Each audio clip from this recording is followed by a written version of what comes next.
Hello, this is MotoCamp Adventure, and welcome to a new video on lane splitting and filtering.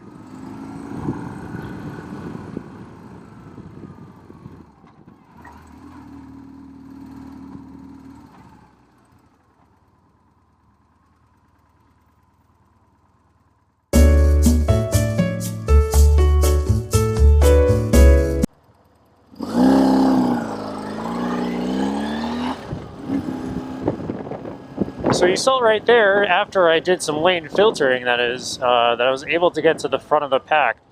Now, that offers a few advantages. First being that I don't have to worry about someone rear-ending me. That's one of the biggest reasons I do that at stoplights. Second reason is, obviously, it put me to the front of the pack, and I was able to just take off without having to worry about anything in front of me other than left turners at intersections or anything else like that.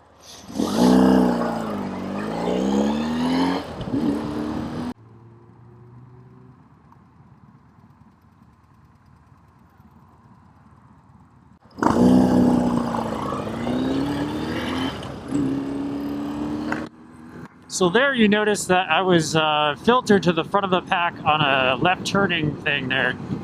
Now, normally that's not the safest thing to do. However, if I already know that that's going to be a left turning thing, you know, I'm doing that commute every day, this is my commute to work actually, then it's really not that much of an issue because I know that I have to kind of gas it and get to the front of the pack ahead of everyone else.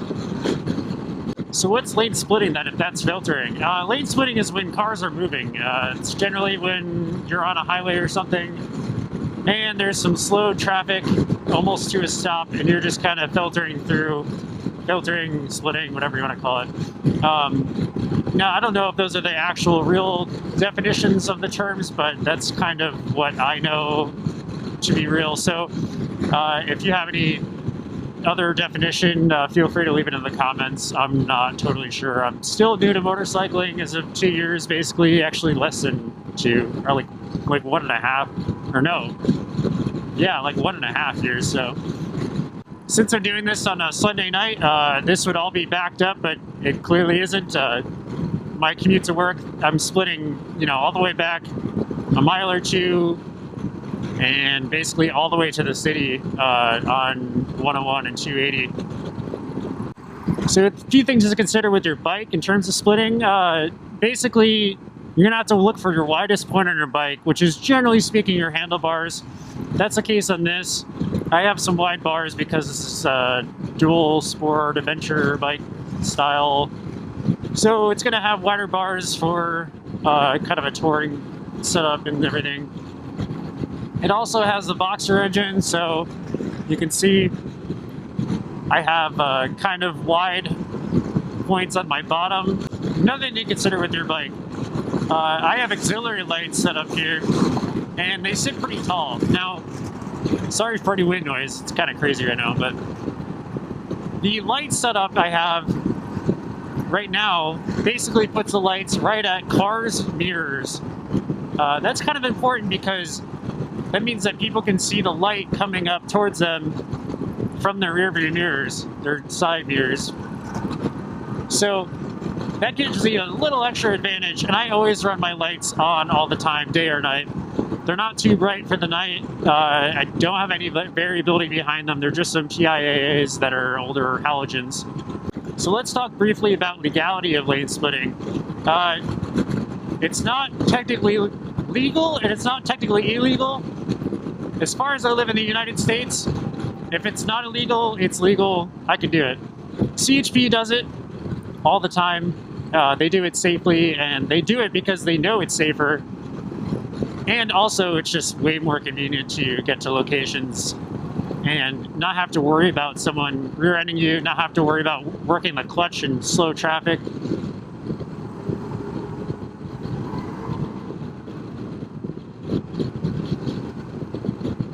So coming up here, got a little bit of traffic. Looks like maybe some people are coming back from work or something Sunday night. I don't know if they work. But right now you see I transitioned to, I guess, filtering lanes since or still splitting, but What I did first was check my rearview mirror, check to make sure no one was in that split lane. Now, you have to treat each one of these half lanes as its own lane with motorcyclists. I've seen some guys kind of split right in front of me from a stopped point, and you know, they weren't looking, and it's kind of sketchy. So you just got to be aware of that. One big thing you got to be aware of as you're doing this is blinkers. So I'm looking about 2 or 3 cars ahead of me all the time, and I'm always looking for blinkers. If I see a blinker turn on, I immediately put my hand on the brake and just get ready, because you never know if someone's going to try to switch really hard into a lane, which happens all the time here because they think they're going to get maybe 4 seconds ahead of traffic. So generally speaking, it's good to be about 10 mile per hour difference between you and the cars you're splitting against. Any larger variation in speed and you're kind of pushing it in terms of safety. But basically, you don't want to be too slow that you're stuck in someone's blind spot, and you don't want to be too fast that you come up and people don't even notice you at all. So you'll notice that I'll slow down as traffic is stopped.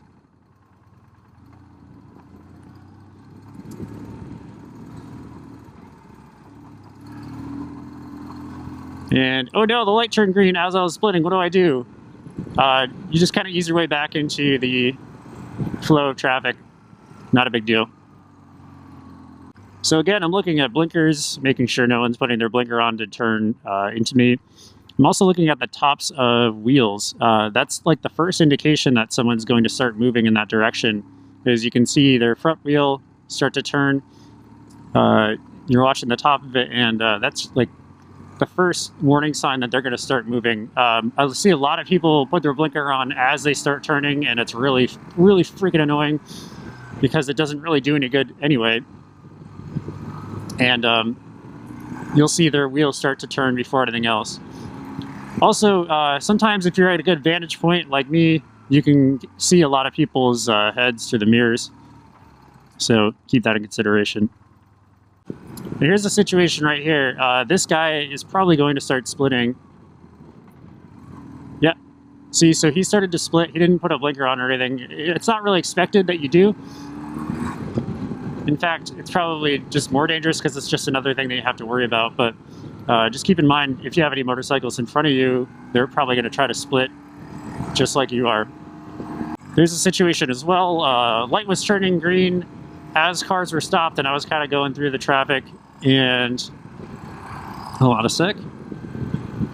So like right here, light turns green, and like I'm still rolling basically through the light as it's turning green. Be careful of oncoming traffic from either side that could have, blown through a yellow light or whatever. Just be cautious of that. Now let's fall back on the whole safety thing. Basically, this is actually safer to do than it is to just flow with traffic, because you don't have to worry about stuff to the side of you as much or behind you as much. If you look at the hurt report, which is like kind of a report done on motorcycle crashes and stuff, the vast majority of crashes happen with a motorcyclist hitting something directly ahead of them, and it's usually because they weren't paying attention to whatever was directly ahead of them. And so splitting allows you to kind of focus right there. So it's definitely something that you do on a case-by-case basis. You have to make sure that the lanes are wide enough to allow you to split well. You have to make sure that the traffic actually changes, believe it or not, especially in the city. Anytime there's kind of an event, such as like a baseball game or something that draws a lot of people up from outside the city, you actually find that there's a lot of people that don't understand how splitting works, and they won't be moving around, out of your way when they see you coming. And so you have to actually be aware of that kind of stuff too, believe it or not. One thing I'd like to mention too that I didn't really get to show you is I usually don't split above like 50 miles per hour, say. Again, this is case-by-case basis. It could just be how fast traffic's moving. Usually, if traffic is moving faster, I tend to split into faster thresholds. But basically, splitting is totally legal in California, at least in my book. You might come across a cop that is really angry at you, but you know, they can't write you up for anything because you didn't do anything wrong. So a few last tidbits before I let you go off and start lane splitting on your own. First off, splitting, as much as it is safe, is just convenient too. Honestly, that's the main reason people do it, is just because you can save so much time getting through some of the Bay Area traffic.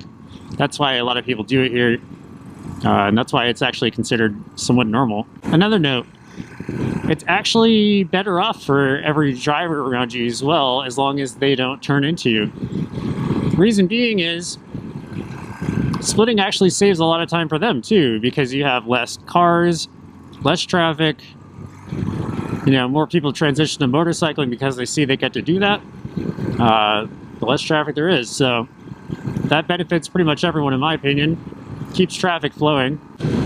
One final piece of information to give you guys is that this is probably the only situation where the whole loud pipe save lives crowd is actually probably not just spewing BS while they're saying that. Recently, one of my coworkers got to ride home a Ducati 1190R Panigale, and that thing is a freaking beast. It is loud, it is raw. It's not like a Harley, just like obnoxious loud, but it's loud. And he was saying that, you know, 6 cars ahead of him, people were moving over to the side. He was basically playing Moses, parting the Red Sea. People were moving out of the way for him, so that's definitely something to consider if you're someone who rides a louder motorcycle. Oh, almost forgot. So if you're splitting lanes and you happen to see someone behind you splitting behind you and coming up faster than you're moving, just let them pass. I mean, you just move over to the side, kind of play the role as a car in the meantime, ease into traffic, wave them on, and they'll be happy to give you the cool "thanks dude biker" sign thing. So and then you just, before you re-enter, you have to make sure that there's no one behind them too, because I've seen a lot of that. Just be aware, check your mirrors, merge back in, you're good. So with that said, that wraps up this whole video. So hope you enjoyed the video. Hopefully I'll give you some more tips and tricks like this, and enjoy the day.